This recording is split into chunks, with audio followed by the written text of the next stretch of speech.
पति। उस दिन वह फिर पी कर आया था। कमला कब की सो चुकी थी। शाम को कमला ने रोटी बनाई थी। बच्चों के खा लेने पर उसने खुद भी खा लिया था।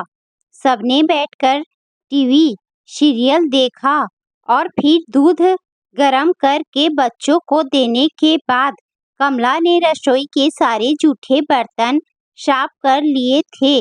वह अब भी नहीं आया था। वह ऐसा ही करता है। जिस दिन किसी के साथ बैठ जाए फिर वहीं आधी रात कर देगा। घर तो जैसे याद ही नहीं रहता। रात को वे गेट पर ताला लगा देते थे। ताला लगाने का काम वही करता है। जिस दिन देर हो जाए गेट को बस यूं ही बंद कर दिया जाता है। चाहे कोई अंदर घुसकर बर्तन भाड़ी सब ले जाए। एक बार कमला की आंख लग जाए फिर उसे किसी चीज का होश नहीं रहता था। जिस दिन उसका पीने का प्रोग्राम हो यह ऐसे ही देर रात घर लौटता था। धीरे से गेट को खोलेगा। बिना आवाज किए फ्रिज पर पड़ी चाबी उठाकर गेट को ताला लगा देगा। फिर रसोई में जाकर गैस जलाएगा। फ्रिज में से सब्जी वाला डोंगा निकाल कर एक कटोरी में सब्जी गरम कर लेगा। कटोरदान में से रोटियां निकाल कर हाथ पर ही रख लेगा। रसोई में खड़े खड़े ही रोटी निगलेगा। बीच में ही टोटी से पानी का ग्लास भर कर पी लेगा। सब कुछ धीरे धीरे करता है बिना आवाज। कभी कभी कमला जाग रही होती है। उसे सब सुनाई दे रहा होता है कि वह अब क्या कर रहा है, अब क्या करेगा। फिर वह चुपचाप जाकर अपने अलग कमरे में पड़ जाता है। सुबह चुपचाप ही घर का कामकाज चलने लगता है। उसे कोई शिकायत नहीं है, कोई शिकवा नहीं, उसकी कोई मांग नहीं, कोई फरमाइश नहीं। कमला को अपने पति की इस चुप्पी से बड़ी खीज होती। वह तो कभी कोई शिकायत भी नहीं करता, बोलता भी कम है। पता नहीं उसका दिमाग कहाँ रहता है। इससे तो अच्छा था कि वह उसे झिड़कता और मारता। उसकी छिड़कियों में एक अपनत्व तो होता था। कभी कभी बैठकर वह मीठी मीठी बातें भी करता था। जब चाहता था तो इतना चाहता था मानो कमला कोई खिलौना हो। वह उस खिलौने के साथ जी भर कर खेलता, उसे उछाल देता, पकड़ता, परे रख देता, लेकिन फिर उठा लेता। जैसे खेल खेल कर बच्चे का चाव पूरा ना होता हो। कमला को यह सब कितना पसंद था। कमला को याद है उसकी बेरुखी तो उसी दिन शुरू हो गई थी जिस दिन वह मास्टरनी उनके घर आई थी। किसी जमाने में वह मास्टरनी उसे चिट्ठियां लिखा करती थी। बेशुमार चिट्ठियां लिखी। वह भी लिखता। तब वह कुंवारा था। खुद ही बताया करता था। कमला ने कहा देखी थी वे चिट्ठियां। उसने तो कभी यह भी नहीं पूछा था कि चिट्ठियों में वे क्या बातें करते थे। उसका फोटो भी था उनके घर में संभाल कर रखा हुआ। वह उस फोटो को अपनी अलमारी में रखता। छोटे सुनहरे फ्रेम में जड़ कर रखा हुआ फोटो। वह सोचती शादी से पहले लड़कों की 100 बातें होती हैं, होंगी यह कोई लड़की। यह कहाँ पता था कि अब इतने वर्षों के बाद वही लड़की आकर उनके वैवाहिक जीवन में खलल डाल देगी, उसके पति को खा ही जाएगी। कमला से वह खलल बर्दाश्त नहीं हो पा रहा था। इस वक्त उस मास्टरनी की उम्र 35 साल से ऊपर होगी। सुना है अभी तक उसकी शादी नहीं हुई है। वह सोचती अब तक तो उसका ब्याह हो जाना चाहिए था। शादी हो गई होती तो अब तक उसकी गोद में 4 बच्चे होते। शादी क्यों नहीं हुई?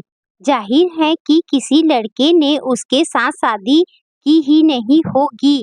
इस तरह की लड़कियों के झांसे में कौन लड़का आएगा?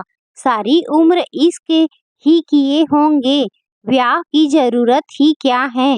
एक को छोड़कर दूसरे को जा पकड़ती होगी।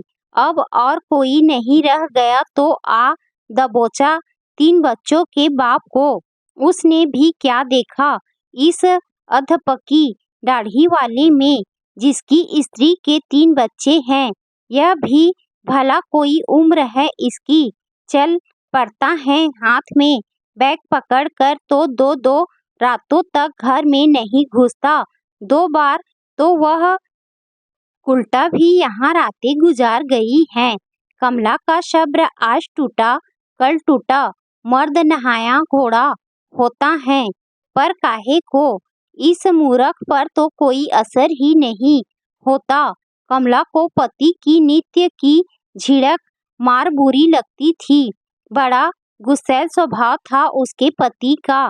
क्षणों में ही दूध के उबाल की तरह होश हवास के किनारे से बाहर हो जाता। गुस्से में इतना अंधा कि उसे बुरी तरह पीट डालता।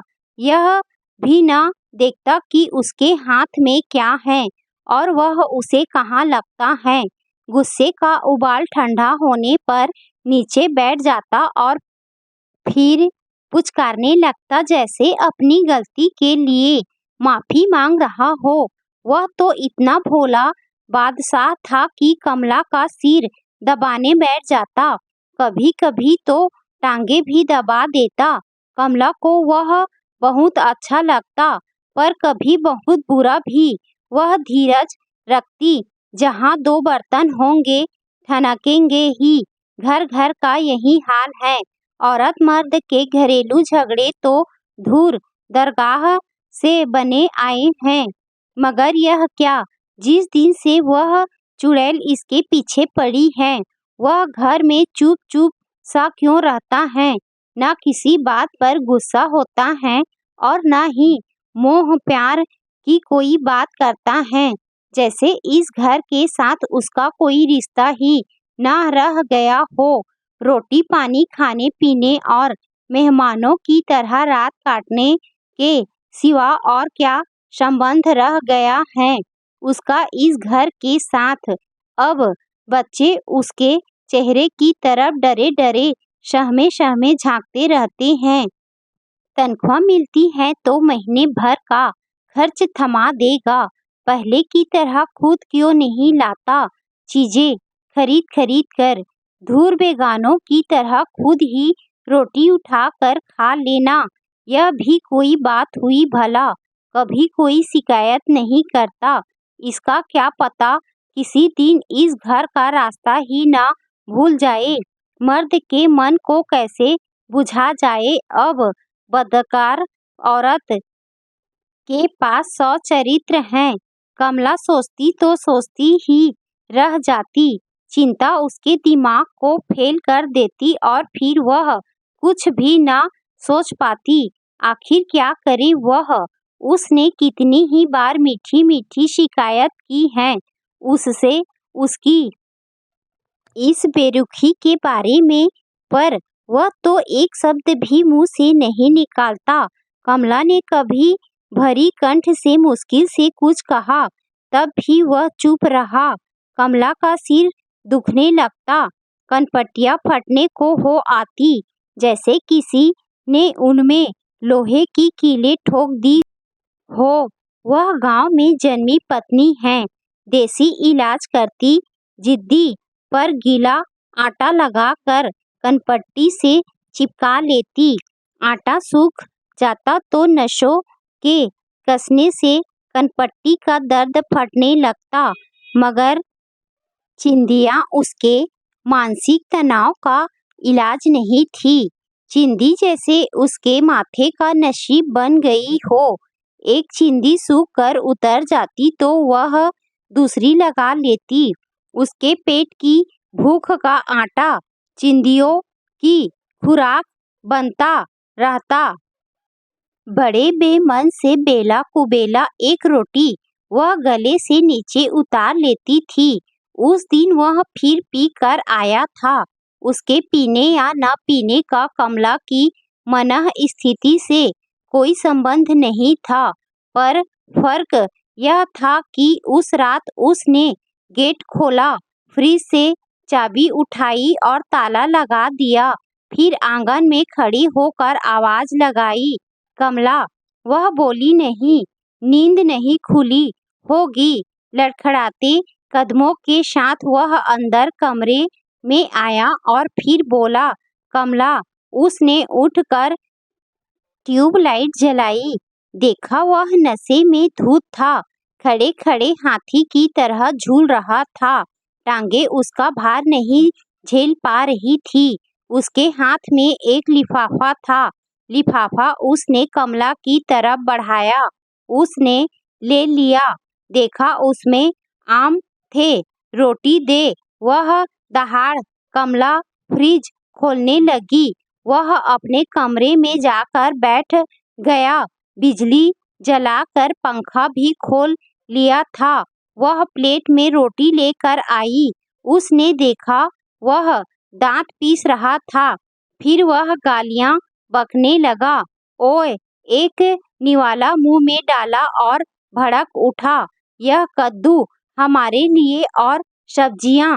वह उसके जरा निकट होकर बैठने लगी तो उसने उसके कंधे पर धौल जमा दी। शराबी हंसी, यह खुद हैं कुतिया और मैं, तू 4-5 कौर ही खाए होंगे। पानी पीकर बेड पर टेढ़ा हो गया, जैसे हवा को गालियां दे रहा हो। अरे कुतिया, तेरा कहीं भला नहीं होगा। ना हो मेरा भला, तुम्हारा भला करे परमात्मा। बर्तन उठाते हुए वह कह रही थी, ओए तुझे नहीं कह रहा हूँ मैं तो इससे आगे उससे बोला नहीं गया। उसे हिचकी आ रही थी। कमला पानी का ग्लास ले आई और उसे कंधे से पकड़कर बैठाया और ग्लास उसके मुंह से लगा दिया। पानी पीकर वह गालियां बकते बकते सो गया और फिर खर्राटी लेने लगा। कमला ने काफी कुछ समझ लिया था। उसकी जूठी छोड़ी सब्जी और रोटियां लेकर वह बैठ गई। अपने कमरे में रोटी खा रही कमला दिमागी तौर पर हल्का हल्का महसूस कर रही थी। अगले दिन उसने अपनी कनपट्टी पर चिंदी नहीं लगाई।